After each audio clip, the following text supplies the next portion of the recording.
জগতে এত এত ভক্ত ছিল, হাজার হাজার ভক্ত, কোটি কোটি ভক্ত, লাখ লাখ ভক্ত আছে, কিন্তু সেই ভগবানকে আসতে হলো একজনের ডাকে। তিনি কে না, যার নাম হচ্ছে বাবা অদ্বৈত আচার্য গোসাই। শান্তিপুরের মাটিতে নাভাদেবীর গর্ভে জন্ম নিয়েছিল অদ্বৈত আচার্য গোসাই। আর তিনি 12 বছর তুলসী ভাসিয়ে আমার কৃষ্ণকে গৌর করে এনেছেন। তাহলে এখানে আমাদের সবার জানার দরকার, মা এত ভক্ত ছিল, শান্তিপুরে বুড়ো মালির ডাকেই কেন এলো? তাহলে আগে তো আমাদের জানতে হবে মা, শান্তিপুরের বুড়ো মালিটাকে, যার একটা নাম হচ্ছে মৃত্যুঞ্জয়।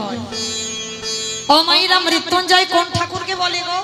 কালী ঠাকুরকে। কালী ঠাকুরকে, ঠাকুরকে নাকি মৃত্যুঞ্জয় বলে? মহাদেব বাবা ভোলানাথ শিব ঠাকুরের একটা নাম হচ্ছে মৃত্যুঞ্জয়। কেন মৃত্যুঞ্জয় হলো? সত্য ত্রেতা দাপর, মানে 3 যুগে আমার বাবার কোনো রূপ পরিবর্তন হয়। ভাগবত বলছে 125 বছর বয়সে আমার ভগবান কৃষ্ণকে দেহত্যাগ করতে হলো। জগতে যত দেব দেবী আছে বাবা, সবাইকে মরতে হলো, বাঁচতে হলো, কিন্তু একজন যিনি হলেন পরম বৈষ্ণব বাবা ভোলানাথ, সত্যতে মৃত্যুকে জয় করেছে, মরণ হয়নি, ত্রেতাতে মরণ হয়নি, দাপরেও মরণ হয়নি। কিন্তু কলিযুগে ওই বাবা রূপটা পরিবর্তন করে নাভাদেবীর গর্ভে জন্ম নিল অদ্বৈত আচার্য গোসাই। জন্মাবার পরে নাম হলো কমলাক্ষ, দীক্ষা নেবার পরে নাম হলো অদ্বৈত আচার্য, আর রঘুপতি রামচন্দ্রের দেওয়া নাম হলো সীতানাথ। আর আমার মহাপ্রভুর আদরে নাম ধরে ডাকতো, যে নামটা ছিল নাড়া। মানে একটা মানুষের এতগুলো নাম, মানে মহাপ্রভু আদর করে নাড়া বলে ডাকতো। কেন জানো? কারণ পৃথিবীতে তো কেউ ওনার আসনটা নাড়াতে পারেনি, কারণ 12 বছর তুলসী ভাসি ওনার আসনটা নাড়িয়ে দিয়েছে। হ্যাঁ, ওই জন্য কলিকালে আদর করে, ভালোবাসা দিয়ে, স্নেহ দিয়ে নাড়া নাড়া বলে ডাকতো। তাহলে অদ্বৈত আচার্য গোসাই, যিনি 3 যুগে বাবা ভোলানাথ, কলিযুগে কেন হলো না? কি মাইরা, কলিযুগে কি শিব হলে অসুবিধে হতো? হতো না তো। তাহলে বাবা কেন হচ্ছে না শিব?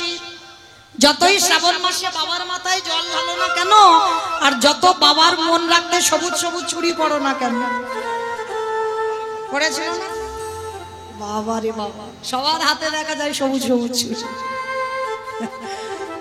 কিন্তু আজও পর্যন্ত কুল কিনারা পাই নাই। হঠাৎ হলো কেন? আগে ছিল না বাবা এসব, হঠাৎ হঠাৎ হচ্ছে। তো যাই হোক, যারা যারা পড়েছো বাবাকে অনেক ভালোবাসো, কিন্তু যারা যারা পড়েছো শুনে নাও, বাবা তো কলিযুগে শিব রূপে আসেইনি। বাবা হয়েছে অদ্বৈত আচার্য গোসাই। পঞ্চতত্ত্ব ছবি যাদের বাড়িতে আছে দেখবে, শ্রীকৃষ্ণ চৈতন্য প্রভু নিত্যানন্দ শ্রী অদ্বৈত গদাধর শ্রীবাস আদি গৌর ভক্তবৃন্দ। মানে মাঝখানে যে ছেলেটা দাঁড়িয়ে আছে ওটা সবাই জানে আমার ভগবান, আর ওই ছেলেটার ডান দিকে একজন দাঁড়িয়ে আছে বয়স্ক লোক, মানে চুল গোপ দাড়ি বাবা একটাও সাদা নাই, হরিবল, একটাও কালো নাই, সব সাদা পেকে। কেন না, মহাপ্রভুর থেকে 52 বছরের বড়, মানে 1-2 দিনের বড় নয়, 52 বছরের বড়। তা সে মানুষটার কি চুল গোপ দাড়ি পাকবে না? ওই জন্য তো পেকে গেছে। তো ওই মানুষটা হচ্ছেন বাবা ভোলানাথ। কিন্তু এখানে আজকের আমাদের জানার বিষয়, কেন বাবা কলিযুগে শিব রূপটা ধরলো না? এর কারণ জানতে গেলে বাবা একটু আমাদের যেতে হবে মহাভারত, কারণ মহাভারতে না গেলে আমরা প্রশ্নের উত্তরটা পাবো না। চলো একটু মহাভারতে গিয়ে প্রশ্নের উত্তরটা নিয়ে আসি। এই মহাভারতে বাবা যুধিষ্ঠির মহারাজ করেছিল রাজস্বই যজ্ঞ। আপনারা যারা এখানে শাস্ত্র জ্ঞানী, তত্ত্ব জ্ঞানী, গ্রন্থ পড়েন, এই রাজস্বই যজ্ঞ করেছিল যুধিষ্ঠির মহারাজ। আর রাজস্বই যজ্ঞ করে বাবা, তা একটা যজ্ঞ অনুষ্ঠান করতে গেলে তো অনেকের অনেক দায়িত্ব নিতে হবে। এই যেমন আমার কমিটি দাদারা এত বড় অনুষ্ঠানটা চালাচ্ছে, একা একার দ্বারা কি হয়? হ্যাঁ, এক একজন ভক্ত এক একটা দায়িত্ব নিয়েছে। তা যুধিষ্ঠির মহারাজ রাজস্বই যজ্ঞ করবেন, আর আমার ভগবান কৃষ্ণ সেখানে বর্তমান দাঁড়িয়ে সবাইকে দায়িত্ব বুঝিয়ে দিচ্ছে কে কোন কাজগুলো করবে। তা যুধিষ্ঠির মহারাজ দেখে বলল, কৃষ্ণ কৃষ্ণ তুমি তো সবাইকে দায়িত্ব দিচ্ছ। ও কৃষ্ণ, তুমি নিজে কোনো কাজ করবে না? ভগবান আমার হেসে বললেন, দাদা আমি তো সবাইকে একটা করে কাজ দিয়েছি, আর জানো আমি আমার জন্য আলাদা করে তো দুটো দায়িত্ব ফেলে রেখেছি। ও বাবা, সবাই একটা করে কাজ করবে আর তুমি করবে দুটো কাজ। আচ্ছা কি কি কাজ করবে কৃষ্ণ? বলে, জানো দাদা, আমার প্রথমবারই কর্ম হবে। এই যজ্ঞে যত যত ভক্ত আসবে, আমি কৃষ্ণ দয়াময় হয়ে সবার প্রথমে আমি নিজের হাতে তাদের চরণ যুগল আগে ধ্বংস করে দেব। চমকে উঠেছে আমার যুধিষ্ঠির মহারাজ, অসম্ভব। কৃষ্ণকে কোন জাতির মানুষ আসবে, কে নিচু জাত উঁচু জাত, জাতির ঠিক নেই, আর তুই সবার পা ধোয়াবি? বলে, হ্যাঁ দাদা, ওইটা হবে আমার প্রথম কাজ। কেন জানো? আমি তো কোনো কালেই জাতের বিচার করিনি দাদা। কে নিচু যা, কে উঁচু যা, এগুলো আমি কোনোদিন দেখিনি। এই যে এখানে আছে বাবা, আমরা সবাই কত রকমের জাতের মানুষ, কিন্তু একটা কথা মনে রাখবে, এখানে আমাদের একটাই জাত। কে ব্রাহ্মণ, কে বৈষ্ণব, কে ক্ষত্রিয়, কে শূদ্র, এগুলো নয়, আমাদের একটাই জাত। আমরা সবাই হলাম কৃষ্ণ চরণের দাস। আর এখানে আমরা কেউ কিন্তু পুরুষ নয়, কেউ ভাববেন না আপনারা আমরা পুরুষ। এই কথাটা বাবা সনাতন গোস্বামী ভেবেছিল যখন মীরাবাই বৃন্দাবনে সনাতন প্রভুর সঙ্গে দেখা করতে গেছে। সনাতন গোস্বামী একটাই কথা বলেছিল, আমি নারী বদন দেখিনি। মীরাবাই ভজন সাধিকা, তো ভজন করি আমার গোবিন্দকে প্রতিরূপে পেয়েছে। মীরাবাই বলেছিল, বাহ, হ্যাঁ গো, তোমাদের সনাতন প্রভুকে গিয়ে জিজ্ঞেস করো কবে থেকে তিনি আবার পুরুষ হলেন। এ জগতে পুরুষ একজন, যিনি হলেন আমার অনাদির আদি গোবিন্দ। আর যারা আছে বাবা সব প্রকৃতি।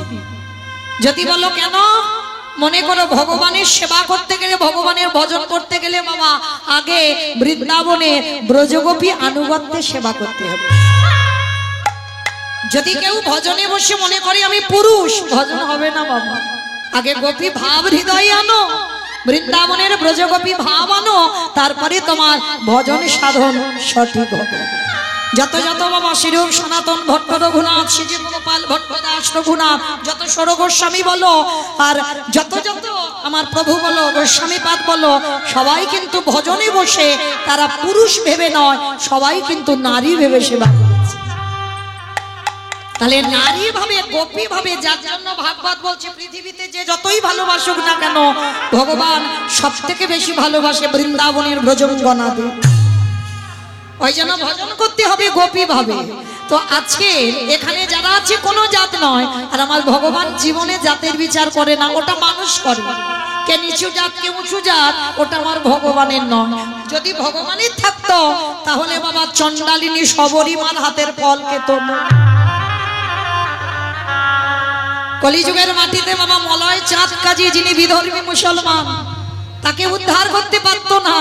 যে মুসলমানের ঘরে লালিত পালিত হলো, যবন কুলে যখন মানুষ হলো, ব্রাহ্মণ কুলে জন্ম নিল বটে, হরিদাস ঠাকুর, ভগবান তো ঘৃণা করতে পারতো না, তার হৃদয়টা পেতে দিয়েছে। কারণ এগুলো মানুষের বিচার হয়, আমার ভগবানের বিচার নয়, বিধান নয়। তো আজকে সেই ভগবান যুধিষ্ঠির মহারাজকে বলছে, শোনো দাদা, সবার প্রথমে আমার কর্ম হবে, যত যত ভক্ত আসবে আমি নিজের হাতে তাদের চরণ যুগল ধৌত করব। আচ্ছা বাবা, এই জায়গাটা একটু আমাদের ভাবতে হবে। আমার ভগবান হয়ে আজকের কিসের জন্য পা ধোবার দায়িত্বটা নিয়েছে?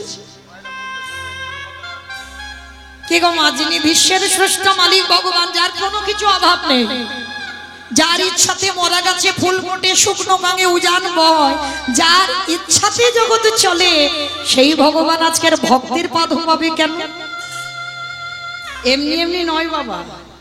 যুগ ধর্ম প্রবর্তক নাম সংকীর্তন, চারি ভাব ভক্তি দিয়া না চাইন ভুবন। আপনি ভক্ত ভাব করি অঙ্গীকার, আপনি না করলে ধর্ম জীবের শিখানো না যায়, আপনি আচরি ধর্ম জীবের শিখায়।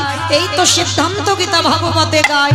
এই মতো কলিকালে প্রথম সন্ধ্যায় অবতীর্ণ হলেন কৃষ্ণ, আপনি নদী নিতাই গৌর হরি বল, হরি বল, হরি বল। কি বুঝলাম বাবা এই শ্লোকে? নিজে আচরি ধর্ম জীবের শেখায়, নিজে না করলে ধর্ম জীবকে শেখানো না যায়। এই কথাটা মা খুব গুরুত্বপূর্ণ কথা। আমরা কীর্তনিয়ারা সবাই বলি নিজে আচরি ধর্ম জীবের শেখায়, নিজে না করলে ধর্ম জীবকে শেখানো না যায়। কি বাবা, যারা যারা শিক্ষার জায়গায় দাঁড়ায়, যদি তাদের আচরণ ঠিক না হয়, তাদের আচার যদি ঠিক না হয়, তাহলে বাবা অপরকে শিক্ষা দেবে কি করে? আপনাদের কি মনে হয়, আমি নিজে যদি সাধুগুরু বৈষ্ণবদের সম্মান না করি, আমি যদি আমার পিতামাতাকে সম্মান না করি, আমি নিজে যদি বাবা গৌর বলে না কাঁদি, আমি নিজে যদি কৃষ্ণ বলে না কাঁদি, তাহলে আমার কথা শুনে কারোর শিক্ষা হবে বলে মনে হয়? তাহলে যারা যারা শিক্ষার জায়গায় দাঁড়াবে বাবা, আগে তাদের আচার ঠিক করতে হবে, তারপরে তুমি শিক্ষা দাও। তাই তো ভগবান কৃষ্ণ রাজস্বই যজ্ঞে বাবা আজকের পা ধোবাচ্ছে। কেন? সমাজকে শেখালো, ওরে জগৎ আমাকে দেখে শেখ, আমি ভগবান, বিশ্বের স্রষ্টা মালিক ভগবান, আমি সেই ভগবান হয়ে আজকের পা ধোবার দায়িত্ব নিয়েছি। কেন? তোদেরকে শেখাবার জন্য। তোদের দুয়ারেও যদি সাধুগুরু বৈষ্ণব আসে, গুরুজন আসে, সবার আগে পা ধোবার ব্যবস্থাটা কর। কি গো মায়েরা, আগেকার দিনের নিয়ম ছিল, আমার ঠাকুমাদের দেখতাম, আমার মাদের দেখতাম, কিন্তু এখন আর নেই মা, এখন আর নেই। যত সিনেমা সিরিয়াল দেখতে দেখতে বাবা এমন তৈরি হয়েছে বাবা, তাদের মতো আমাদের আচরণ হয়ে যায়। কিন্তু আমি অধম কীর্তনিয়া বাবা, কাউকে আমি যেন মনে করেন না যে আমি জ্ঞান দিচ্ছি, আমি জ্ঞান দিতে আসিনি। ভগবান শাস্ত্রে বলে গেছেন, আমি একটু মনে করিয়ে দিয়ে যাচ্ছি। মনে রেখো, এই জগতের সংসারের সবার আগে কর্তব্য, বাড়িতে যদি গুরুজন আসে সবার আগে পা ধোবার ব্যবস্থা করতে হবে। বছরান্ত যদি গুরুদেব আসে, আগে গুরুদেবের চরণ যুগল ধৌত করে দাও। অনেক অনেক মায়েরা প্রশ্ন করতেই পারেন, মৌমিতা আমার তো গুরুদেব দেহ রেখেছেন, গুরুদেব আর পাই না, আর বছরান্ত ঠিক ঠিক সাধুগুরু বৈষ্ণব দুয়ারে পাওয়া যায় না, তাহলে আমি কি করব? তাদের উপায়ও তো ভগবান করে দিয়েছে। আমি বলছি না, ভাগবত বলছে বাবা। ভগবান কৃষ্ণ তো সুদামাকে বলেছিল, সুদামা এই পৃথিবীতে সব থেকে বড় গুরু যে যার ঘরের বাবা মা। আমার কথা নয় মা, আমার কথা কারোকে বিশ্বাস করতে হবে না, কিন্তু ভগবান তো সুদামাকে বলেছে প্রথম গুরু বাবা মা, তারপরে গুরু হলো শিক্ষা গুরু, দীক্ষা গুরু, তারপরে গুরু হলাম আমি ভগবান। কই ভগবান তো কোনোদিন বলেনি আমি আগে বড় গুরু। যে বড় হয় সে কোনোদিন বলে না আমি বড় গুরু। ভগবান বাবা মার জায়গাটা আগে দিয়েছে। কেন জানো? ভালো করে ভেবে দেখেন বাবা, আপনারাই নিজেদের বিবেককে প্রশ্ন করেন, উত্তর পেয়ে যাবে। ছিলাম কোথায়? আমরা ছিলাম কোথায়? শূন্যে ঘুরে বেড়াচ্ছিলাম।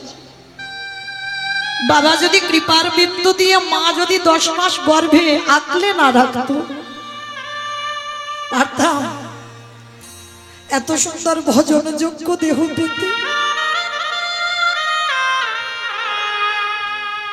এই যে বসে কীর্তন শুনছে, মা যদি 10 মাস গর্ভে তোমার আঁকলে না রাখতো, পারতেন কৃষ্ণ ভজন করতে?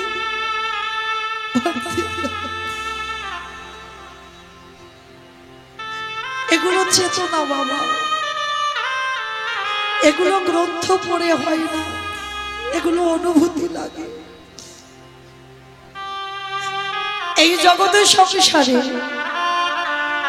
বছরান্তর দুর্গা পূজা, কালী পূজা, মহানাম যজ্ঞ সব তো করছো, কই বছর অন্তর একবারে জীবিত ভগবান পূজা করেছো? যে ভগবান কথা বলতে পারে, যে ভগবানকে খেতে দিলে খায়, যে ভগবান তোমার হৃদয়ে নিতে পারে, কোনদিন জীবিত ভগবান পূজা করেছো? এখানে একজনও ভক্ত কেউ হৃদয়ে হাত রেখে বলতে পারবে না বাবা যে আমি বছর অন্তর জীবিত ভগবান পূজা করব। মাটির মূর্তি সেবা করো, পাথরের মূর্তি সেবা করো, খড়ের মূর্তি সেবা করো, সব সেবা করো, কিন্তু জীবিত ভগবান সেবা করে না। কিন্তু ভগবান সুদামাকে বলেছিল, সুদামা ভক্তকে নবদ্বীপ যেতে হবে না, বৃন্দাবন যেতে হবে না, হরিদ্বার, দক্ষিণ ভারত, কুম্ভ মেলায় কোথাও যেতে হবে না, যদি বছর অন্তর একবার কেউ জীবিত ভগবান সেবা করে। নিতাই গৌর প্রেমানন্দে হরি বল, হরি বল, হরি বল। আর জীবিত ভগবান সেবা করলে তাকে আমার কাছে আসতে হয় না, আমি নিজে ভগবান হয়ে বিশ্বের স্রষ্টা মালিক হয়ে আমি ভক্তের দরজায় সারা জীবন বন্দী হই। নিতাই গৌর যে ভক্তে ভগবান,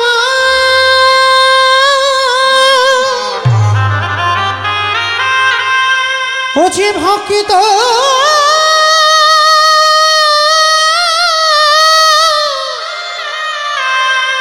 ভক্ত ছাড়া কিছু জানে না,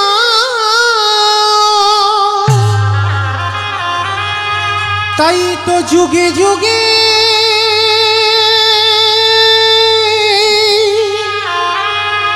ও যে ভক্তের কাছে ছুটে আসে। তাই চরণ ধরে আমি একটা কথা বলবো, মা যাদের আছে, যারা হারিয়ে ফেলেছো বাবা, তারা তো আর মাথা ঠুকলেও পাবে না। যাদের আছে একটু যত্ন করে রেখে দিও, একটু যত্ন করে রেখে দিও। ওই দুটো চরণে যে বড় মূল্যবান গো, একবারে যদি কেউ হারিয়ে ফেলো আর সারা জীবনেও তুমি কোনো দিন পাবে না। তাই তো ভগবান রাজস্বই যজ্ঞে সমাজকে শেখাবার জন্য আজকের পা ধোয়ার দায়িত্বটা নিয়েছে। শুধু পা ধোয়াচ্ছে নয়, আরো একটা কাজ করেছিল। কি কাজে জানো? যত যত ভক্তরা প্রসাদ পেয়েছিল আমার কৃষ্ণ দয়াময় ওই এঁঠো পাতাগুলো নর্দমায় ফেলেছে। শুধু নর্দমাই ফেললো না, আরো একটা কাজ করেছিল। ওই যে এঁঠোগুলো পাতাতে লেগেছিল না, ভক্তরা প্রসাদ পেয়েছিল, আমার কৃষ্ণ দয়াময় একটু করে এঁঠো তুলেই আজকের কৃষ্ণ আমার সারা গায়ে মাখছে।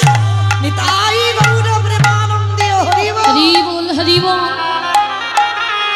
যুধিষ্ঠির মহারাজ পিছন থেকে গিয়ে প্রশ্ন করলো, কৃষ্ণ কৃষ্ণ এটা তুই কি করছিস? কে কোন জাতের মানুষ এলো, জাতির ঠিক নেই, ওদের পা ধোয়াচ্ছিস, মেনে নেওয়া যায়। ওদের এঁঠো পাতাগুলো নর্দমায় ফেলছিস, সেটাও মেনে নেওয়া যায়।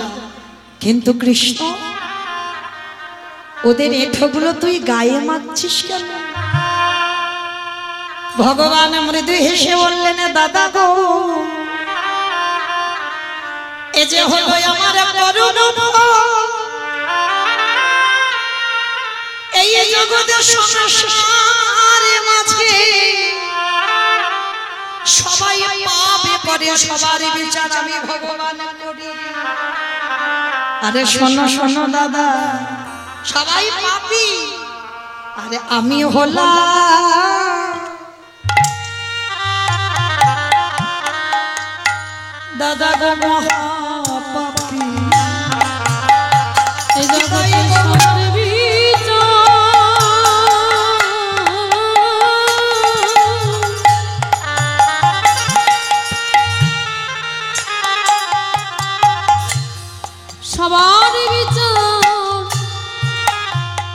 আমি করি বটে,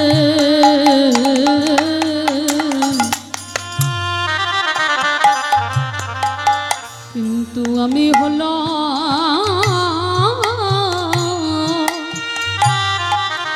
মহাপাপী। যুধিষ্ঠির মহারাজ বলছে, কৃষ্ণ তুই নিজেকে পাপী বলছিস কেন? কি এমন পাপ করেছিস? বলে, দাদা গো, আমি পাপ তো এই দাপরে যুগে কৃষ্ণ হয়ে করি না, তবে কবে করেছিলিস? বলে, ত্রেতা যুগে রঘুপতি রামচন্দ্রের অবতারে, রাম অবতারে আমার কৃষ্ণ পাপ করেছিল। কি পাপ? বাবা একটা মণিপুত্রকে হত্যা করেছিল। মণিপুত্রটা কে জানো?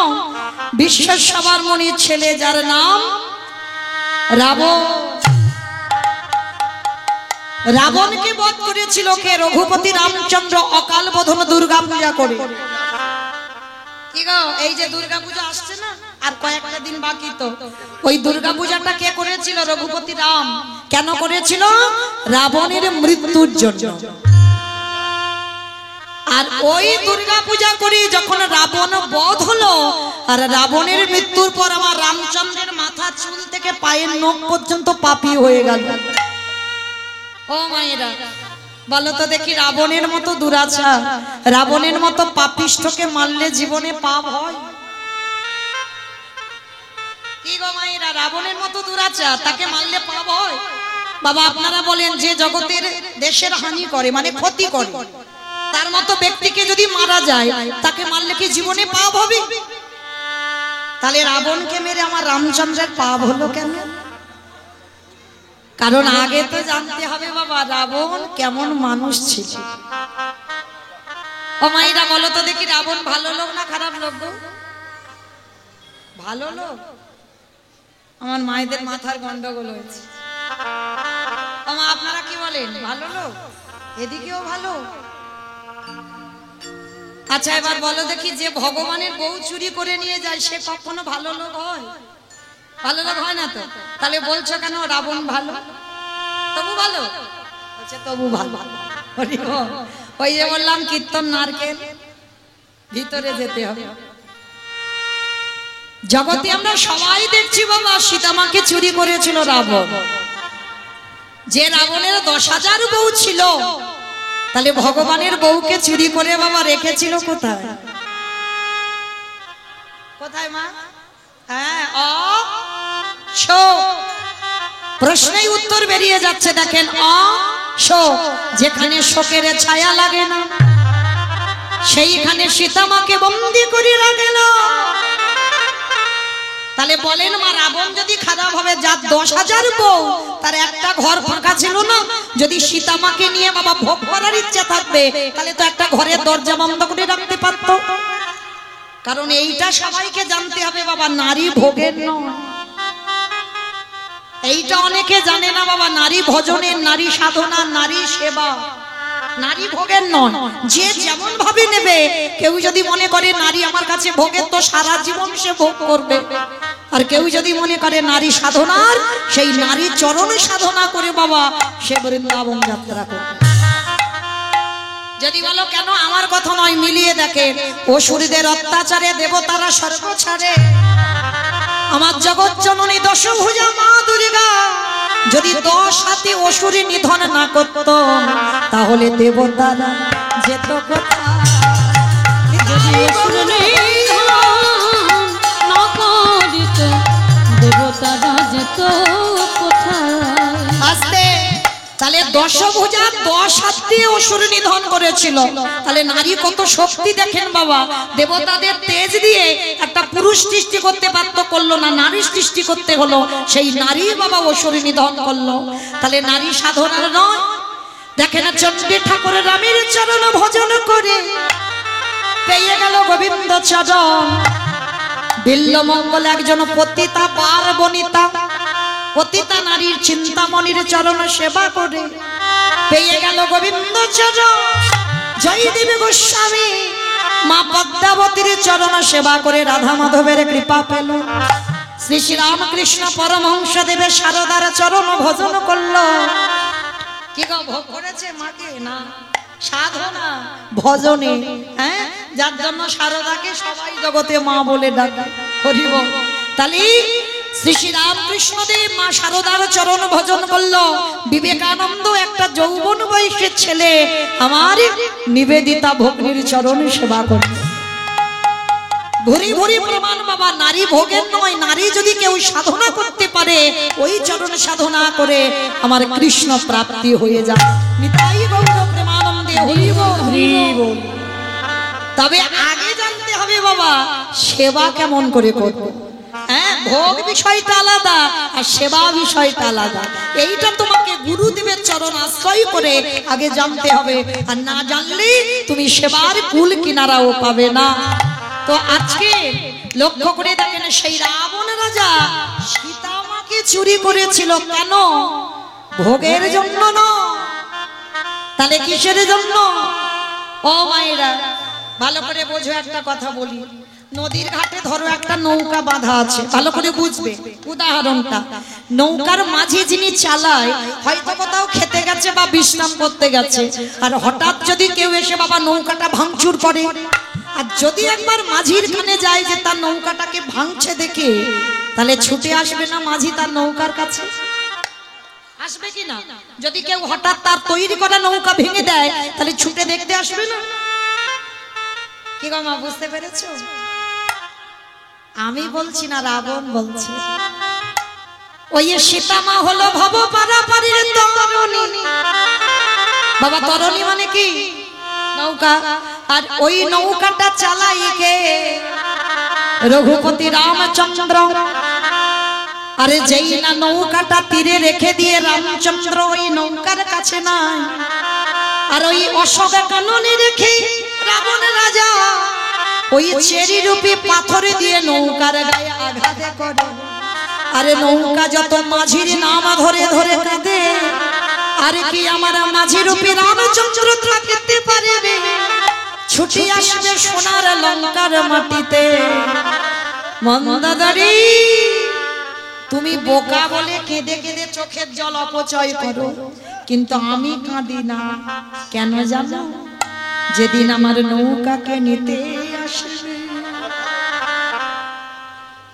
সেদিনে যদি আমার রাজ্যে খরা দেখা দেয়।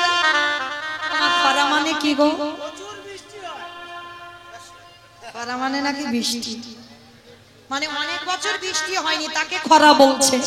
রাবণ মন্দোদরীকে মানে স্ত্রী মন্দোদরীকে বলছে, মন্দোদরী যদি আমার রাজ্যে খরা দেখা দেয়, আরে সেদিনে যদি আমার রামে আসে সোনার লঙ্কা, বলো বলো মন্দোদরী সেদিন কি দিয়ে চরণ তুমি ধোয়া?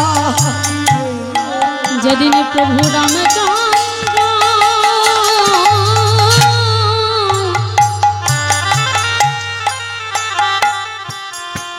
প্রভু রামচন্দ্র এই লঙ্কা আসবে, সেদিন কি দিয়ে চরণ চরণ ধোয়াইবে। কিন্তু আমি কাঁদি না মন্দোদরী, তুমি যে কাঁদছো আমি কাঁদি না। কেন জানো? যেদিনই আমার রামে আসবে, জল তো নেই, সব তো শুকিয়ে যাবে খরা, সেদিন আমি কি করবো জানো? ওই প্রভুর চরণ যুগল হৃদয়ে ধরে কি দিয়ে ধোবাবে রাবণ? আজ চোখের জলে চরণ আজ ধোয়া রাম দয়া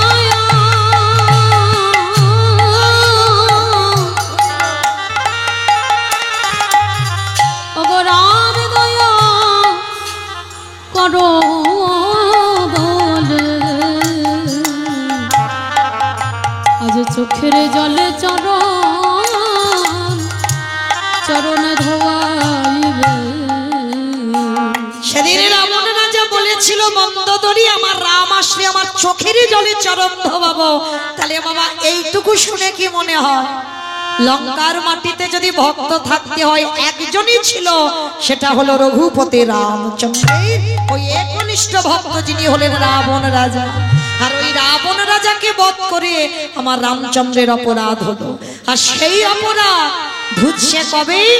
কৃষ্ণ অবতারে যুধিষ্ঠির রাজস্বয় যোগ। আমা যেখানে ছিলাম আবার ঘুরে ফিরে চলে এলাম, বুঝতে পারছো তো? মনে পড়ছে? বেশ, এইবার ভগবান পা ধোয়ার দায়িত্বটা নিয়েছে যজ্ঞে। একেবারে প্রথম দরজায় দাঁড়িয়ে আছে, মানে ভক্তরা যেখান থেকে প্রবেশ করবে।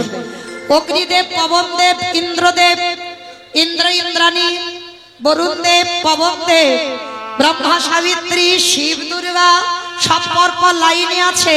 কৃষ্ণ একে একে পা ধোয়ায় আর যজ্ঞের ভিতরে প্রবেশ করা। এমন সময় জগৎ জননী মা দুর্গা আমার বাবা ভোলানাথকে ডাকছে, প্রাণনাথ, প্রাণনাথ এদিকে এসো। বাবা ভোলানাথ এসে বলছে, পার্বতী আমারে ডাকছো? বলে হ্যাঁ ডাকছি। প্রাণনাথ, এবার কৃষ্ণ পা ধোয়াবে, চলো পা দুটো একটু ধৌত করে নি। বাবা ভোলানাথ মার কাছে করজোর করে বলছে, পার্বতী তোমার মাথা ঠিক আছে তো? ভগবান পা ধোবাবে আর আমার পা দুটো বাড়িয়ে দেব? শোনো, তা তোমার যদি এতই ধোবাবার ইচ্ছা হয় তো তুমি লাইনে দাঁড়াও, আমার পা তোমার কৃষ্ণ ধোবাতে পারবে না। আচ্ছা বাবা, এই কথাটা বলে আমার ভোলানাথ ওই প্যান্ডেলের বাইরে চলে গেছে। রাজস্বয় যজ্ঞ হচ্ছে, যজ্ঞের বাইরে চলে গেছে। আর লাইনে মাকে দাঁড় করিয়ে দিয়েছি। আর বাবা আড়ালে গিয়ে মনে মনে ভাবছে, কৃষ্ণের চোখে ধুলো দিয়ে যজ্ঞের ভিতরে ঢুকবো। বাবা, সম্ভব? আমার চোখে ধুলো দেওয়া যায়? এই যে আমি মাঝখানে দাঁড়িয়ে মোটামুটি ঘুরে ফিরে সবাইকে দেখতে পাচ্ছি, মানে কে কীর্তন শুনছে, কে শুনছে না, কে গল্প করছে, কে হেসে যাচ্ছে, কে বাতাস খাচ্ছে, আবার কে বসে বসে। আমি জানি না, কিন্তু যে বেটা বাবা বাঁশিটা হাতে আছে, খাতা কলমে তো হিসেব হয়ে যাবে। আমার চোখে ধুলো দেওয়া যায়, তার চোখে ধুলো দেওয়া যাবে? তার তো চোখ চারদিকে বাবা প্যান্ডেলের চারদিকে ঘুরে ঘুরে বেড়াচ্ছে। হ্যাঁ, সেই যে গৌতম মুনির স্ত্রী অহল্যা সতীত্ব নাশ করেছিল দেবরাজ ইন্দ্র, তাতে অভিশাপ দিল গৌতম মুনি কি না, ইন্দ্রের শরীরে ভোগ চিহ্ন হবে। কান্নাকাটি করার পরে আশীর্বাদে হলো সহস্র চোখ, মানে 1000 চোখ ছিল ইন্দ্রের শরীরে, কিন্তু তার থেকে তো চোখ বেশি আমার ভগবানের শরীরে। কি বাবা, তাই না? চারদিকে ঘুরে ঘুরে বেড়াচ্ছে, কে কি করে দেখি। তো এইবার ভগবান কি করছে, মনে মনে ভাবছে, বেটার অবস্থা দেখেছো? রাবণকে মেরে যে পাপ আমি করেছি, তোমার মতো বৈষ্ণবের পা না ধোয়ালে আমি মুক্তি পাবো না। ওই জন্য তোমার এই কাজটা নেওয়া, আর তুমি কিনা প্যান্ডেলের বাইরে চলে গেলে। বলে দেখো এবার দেখাচ্ছি মজা তোমার দ্বারা। এইবার ভগবান তো বড় চাতুরালি, জানে না? ভগবান সবার পা ধৌত করে যাচ্ছে, আর বাবা ভোলানাথ মনে মনে ভাবছে, কৃষ্ণের চোখে ধুলো দিয়ে আমাকে প্যান্ডেলের ভিতরে যেতে হবে, কিন্তু ধুলো দেব কি করে? যাবার রাস্তা নেই বাবা, মেন দরজায় তো আমার ভগবান দাঁড়িয়ে আছে, আর কোথাও থেকে যেতে পারবে না। এইবার ভোলানাথ মনে মনে ভাবছে, ওই কৃষ্ণের পায়ের তলায় নিচে যে ফাঁকা মতো দেখেছি, ওইখান থেকে গলে ভিতরে চলে যাব। এইবার ভগবান হেড হয়ে পা ধৌত করছে, আর ভোলানাথ আড়ালে গিয়ে বাবা দুম করে একটা কুকুর হয়ে গেল। কেন কুকুর হলো? পৃথিবীতে যত পশু পাখি আছে বাবা, কুকুরের থেকে প্রভু ভক্ত কেউ বেশি হবে। সব থেকে জগতে যদি প্রভু ভক্ত কেউ থাকে আমার কুকুর। তো এবার ভোলানাথ আড়ালে গিয়ে কুকুর হয়েছে, আর কুকুর হয়ে মনে মনে চিন্তা করছে, কৃষ্ণের পায়ের তলা থেকে গলে ভিতরে চলে যাবে। এইবার বাবা ভোলানাথ গুটি গুটি পায়ে আসছে, আর কৃষ্ণ ইচ্ছা করে পাটা বেশিটা একটু ফাঁকা করে দিয়েছে যাতে উঠতে সুবিধা হয়। আর ভগবান যেন বুঝেও না বোঝার ভান করছে, হেড হয়ে পা ধৌত করেই যাচ্ছে। আর ভোলানাথ কুকুর রূপটা ধরে সবে মাত্র পায়ের মধ্যে দিয়ে আমার ওই কুকুর রূপী ভোলানাথ মাথাটাকে, আর যেই না মাথাটা দিয়েছে আমার ভগবান দুটো হাঁটু নিয়ে কুকুরের কানের কাছে, দেখ কেমন লাগে। যেই না কুকুরের কানের কাছে পাটা চেপে ধরেছে বাবা, কুকুর এবার কানের কাছে চেপে ধরলে কি করবে? কেউ কেউ করবে না, বারবার বলছে কৃষ্ণ ছেড়ে, কৃষ্ণ ছেড়ে, কৃষ্ণ ছেড়ে। বলে ছাড়বো বলে ধরি নাই। হে বৈষ্ণব গোসাই, হে বৈষ্ণব গোসাই, তোমার মতো বৈষ্ণবের দুটো চরণ ধোবালে বোধহয় কম হতো, তাই তো কৃপা করে করুণা করে আমার জন্য আরো এক্সট্রা এক্সট্রা দুটো জুড়ে দিয়েছো। মামা বুঝেছো? শিব ঠাকুরের কটা পা? দুটো পা। আর কুকুরের কটা পা? চারটে পা। ভগবান তো চালাক কম নয়, বলছে শোনো তোমার মতো বৈষ্ণবীর দুটো পা ধোয়ালে রাবণকে যে মেরে পাপ করেছে কম হতো, ওই জন্য তো আমার জন্য আরো এক্সট্রা দুটো জুড়েছ। এবারে দাও দাও চলো তুমি বাজাইলে বলে বৈষ্ণব গোসাই দাও দাও চরণ বড়াই দাও। যেই না আমার একেবারে আস্তে পিষ্টে দড়ি দিয়ে বেঁধেছে বাবা, আর বাঁধার সঙ্গে সঙ্গে কি করেছে জানো? আর তো কুকুর কিছু করতে পারবে না, শুধু ছটফট ছটফট করছে। ভগবান বলে এবার পায়ের ব্যবস্থা করতে হবে। এইবারে ভগবান কুকুরের চারটে চরণ এক জায়গায় বেঁধেছে। বড় কায়দা জানে না ভোলা না, দেখো এবার কি ব্যবস্থা করে আমার ভগবান। সবার পা ধোয়াচ্ছে ঘটিতে করে জল দিয়ে, আর আমার ভগবান বৈষ্ণবকে কোথায় রেখেছে জানো? অপরাধ নিয়ে নামা একটা কথা শুধু মাথায় রেখে দিও, এইটা যেন ভুলে যাবে না কেউ। বৈষ্ণবের বাড়িতে যদি হয় ক্ষুদ্র অপরাধ, ক্ষুদ্র অপরাধ মহা মহা ভজনেতে পড়ে যায় করে যায় বৈষ্ণব দেখে যে বানানো হয় মন্ড নানো গায়ে মুন্ড তারে মন্ড পড়ে যায় নরকের কুণ্ড। নরকের কুণ্ড বৈষ্ণব অপরাধে করে জীবন গঙ্গা স্নানে যায়, গঙ্গা স্নানে যায় পতিত পাবনে গঙ্গা তারে দূরে সরে যায়। তারে দেখে দূরে সরে যায়। যার যার কর্ম করতে দাও, কিন্তু বিচারের মালিক তো তুমি নও। খবরদার, সব জায়গায় অপরাধী হও, কিন্তু বৈষ্ণব চরণে জীবনে অপরাধী হইও না। আর অনেক অনেক ভক্তরা আছে বাবা, লোকের প্ররোচনায় পড়ে বৈষ্ণব অপরাধী হয়ে যায়। যেমন চপল গোপাল হয়েছিল, ও কি নিজের ইচ্ছাতে করেছিল? যদি ওর কানে না লাগাতো যে নিমাই হরিনাম করবে করুক, দরজা বন্ধ করে করবে কেন? তখনই তো গোপালে রেগে গেল। তাহলে লোকের প্ররোচনায় পড়েও যেন অপরাধ না হয়। আজকে সেই ভগবান লক্ষ্য করে দেখো, সেই বৈষ্ণব রূপী ভোলানাথে চারটে চরণে বেঁধে বাহ্যিক জগতের কোনো জল নয়। ও মায়েরা, যে ভোলানাথের সেবা আমরা করি, সেই ভোলানাথের সেবা আমার ভগবান করে। ভোলানাথ রূপী কুকুরের চারটে চরণে বেঁধে খালি বিলি নদী নালার জলে নয়, চরণ চারটে কৃষ্ণ আমার বুকে ধরে আজ চোখের জলে চরণ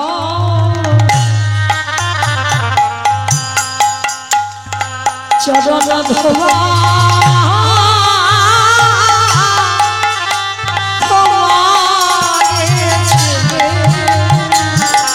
হে বৈষ্ণবী কৃপা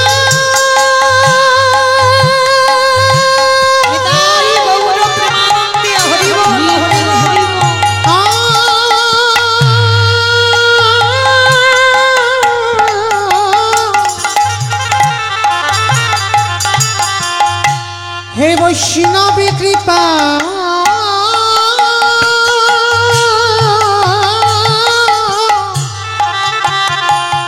কৃপা করো বলে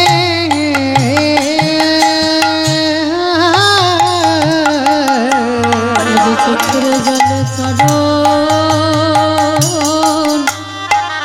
চরণে ধোগা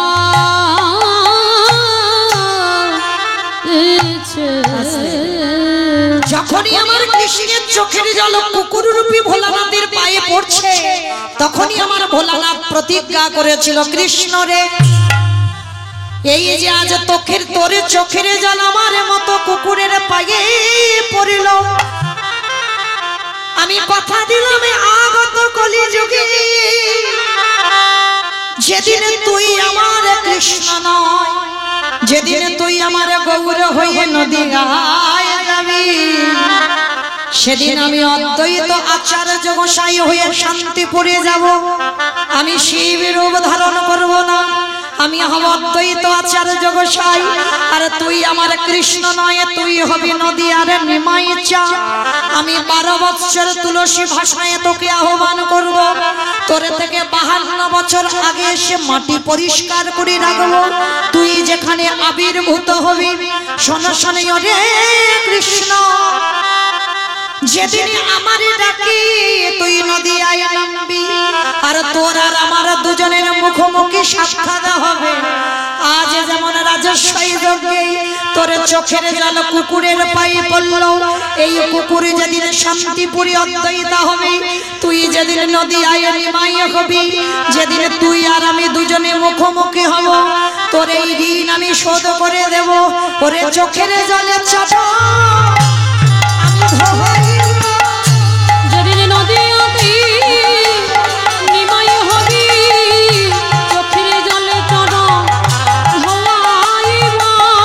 আমি এই প্রতিজ্ঞা করে গেলাম, সেদিন কেঁদে ঋণ শোধ করিব। আমি এই প্রতিজ্ঞা করে গেলাম, কেঁদে ঋণ শোধ করিব। আমি এই প্রতিজ্ঞা করে গেলাম। চরণ ধোয়াইব, বলে এমনি করে চরণ ধোয়াইব। রাজস্বই যজ্ঞে আমার ভগবান কথা দিল, ভোলা না, আমি কথা দিলাম আমি গৌর হয়ে যাব, তুমি শান্তিপুরে অদ্বৈত হয়ে যাবে। আর যেদিন দুজনে মুখোমুখি হব, আজ যেমন আমার চোখের জল তোমার পায়ে পড়ল, যেদিন তুমি নদিয়ায় যাবে, যেদিন আমার সঙ্গে তোমার সাক্ষাৎ হবে, সেদিন তোমার চোখের জল আমার চরণ যত যুগল ধৌত করে দিও। আজকের যার জন্য বাবা পৃথিবীর মাটিতে কারোর ডাকে নয়, অদ্বৈত আচার্যের ডাকে আমার কৃষ্ণ নদিয়ায় গৌর হয়ে এলো। আর গৌর হয়ে এসে কি করছে জানো? কেহ বলে পুরবেতে রাবণ বধিলা, কেহ বলে পুরবেতি রাবণ বধিলা। কেহ বলে পুরবেতে রাবণ বধিলা। কেহ বলে পুরবেতি। আমার উলুধ্বনি কই গো? মাঠে মাঠে দাও দেখি একটু উলুধ্বনি প্রেম সে। কেহ বলে পুরবেতে রাবণ বধিলা। কেহ বলে পুরবেতি আমার গোরারি।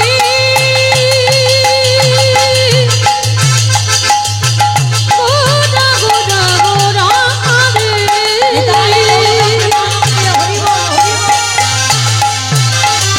গোরা গোরা গোরা গোরা গোরা গোরারি গোরারি তানে গোরারি গোরা গোরা গোরারি। আরে কেহ বলে পুরাবেতে রাবণ বধিলা, অগগোলকের বৈভব লীলা প্রকাশ করিলা। এই গোলকের বৈভব লীলা প্রকাশ করিলা। ওই গোলকের বৈভব লীলা প্রকাশ করিলা। শ্রী রাধারে ভাবে রে গোরায় অবতারা। রাধারে ভাবে রে গোরা জগতারা। শ্রী রাধারে ভাবে রে গোরায় অবতারা। শ্রী রাধারে ভাবে রে গোরা জগতারা। হরে কৃষ্ণ নাম গৌর করিলা প্রচার। হরে কৃষ্ণ নাম হরি গৌর করিলা হরি বল। এবার হরে কৃষ্ণ নাম গৌর করিলা প্রচার। এইবারে লীলা প্রকাশ হলো। এইবারে লীলা প্রকাশ হলো। এইবারে লীলা প্রকাশ হলো। এইবারে লীলা প্রকাশ হলো। গোলকের বৈভবে লীলা প্রকাশ করিলা। এই গোলকের বৈভব লীলা প্রকাশ করিলা। ওই গোলকের বৈভব লীলা প্রকাশ করিলা। বাসুদেব ঘোষ কহে করি জোড়হা। করি জোড়হা। ও গজে সেই কৃষ্ণ সেই তো জগন্নাথ। সেই তো জগন্নাথ। আহা বাসুদেব ঘোষে কহে এইবার লীলা প্রকাশ হলো। বাসুদেব ঘোষে কহে এইবার লীলা প্রকাশ হলো। বাসুদেব ঘোষে কহে এইবার লীলা প্রকাশ হলো রে। বাসুদেব ঘোষে কহে। রাধে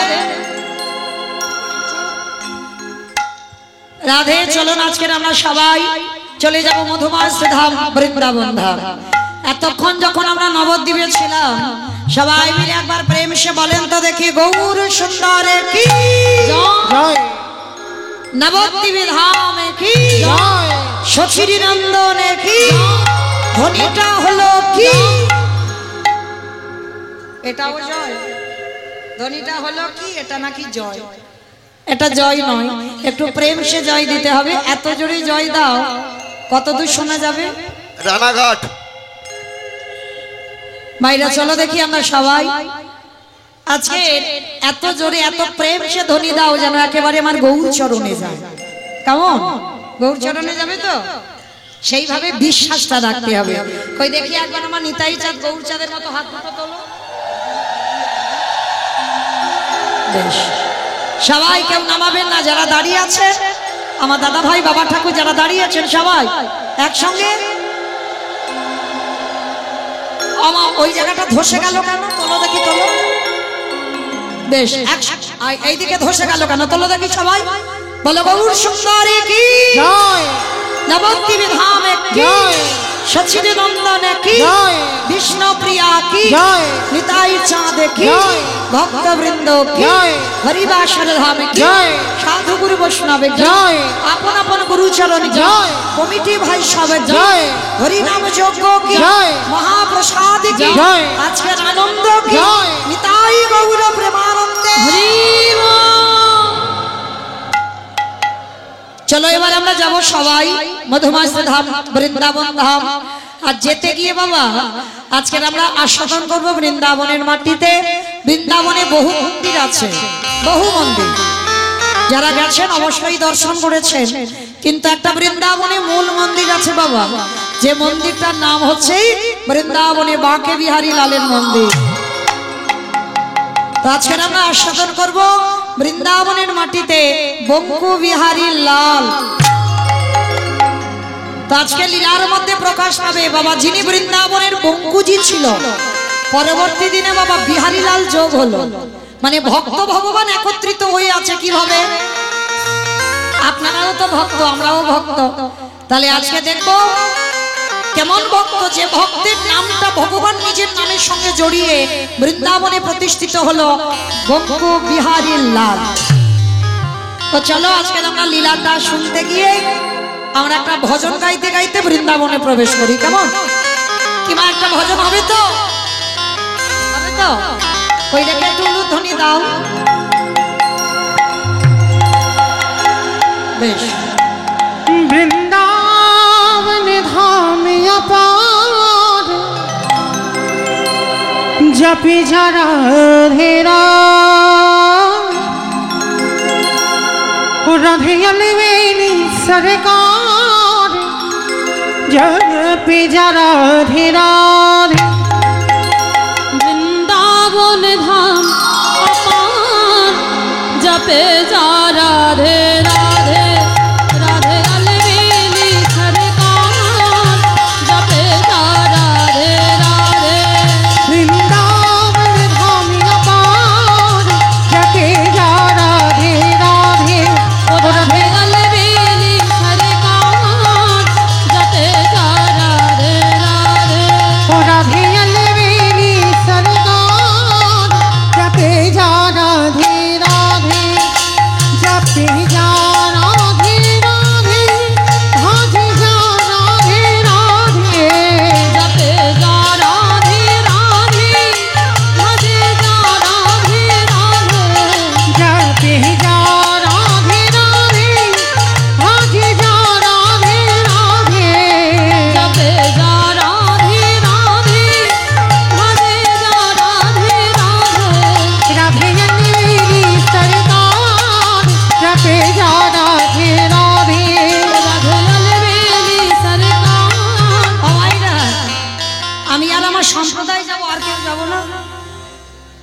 কেউ যাবো না? সবাই যাবো? যারা যারা যাবো আর একবার এই কান মুলে বলছো মা কালী দিব্যি, আর বলবো না, এইবারটা শেষ। সবাই দেখে আর একবার হাত দুটো তোলে। বাহ, সবাই একত্রিত করে তালে তালি করো, তালি কেমন?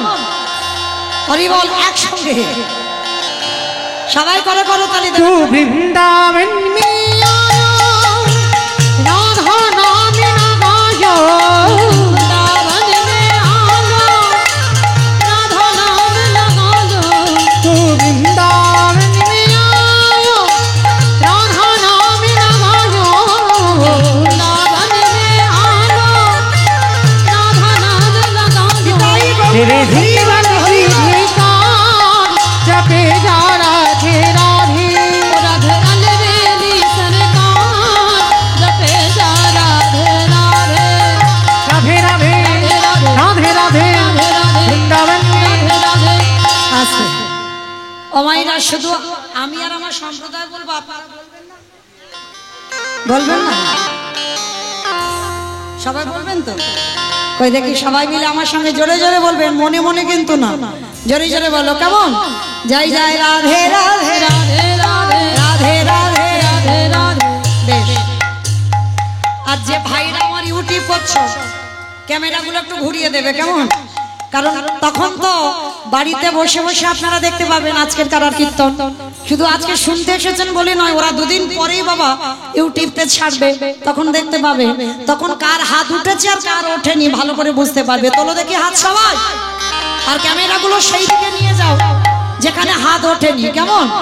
জয় জয় রাধে রাধে राधे राधे রাধে রাধে राधे राधे বৃন্দাবন রে राधे राधे গোবর্ধন রে राधे राधे নিধোবন রে राधे राधे গলি গলি রে राधे राधे গান বলিবে राधे राधे মান বলিবে राधे राधे বর্ষণা রে राधे राधे রাধা কুণ্ড রে राधे राधे শ্যাম কুণ্ড রে राधे राधे হরিদ্বার রে राधे राधे জোরসে বলো राधे राधे ইচ্ছে বলো राधे राधे তালে বন রে राधे राधे কমল বন রে राधे राधे উঁচা গাও রে राधे राधे বর্ষণা রে राधे राधे রাধা কুণ্ড রে राधे राधे শ্যাম কুণ্ড রে राधे राधे প্রেম সে বলো राधे राधे जोर से बोलो राधे राधे भाव से बोलो राधे राधे माँ के बिहारी वृंदावन धामिया पार जपे जा राधे राधे राधे अलवेली सरकार जपे जा राधे राधे जपे जा राधे राधे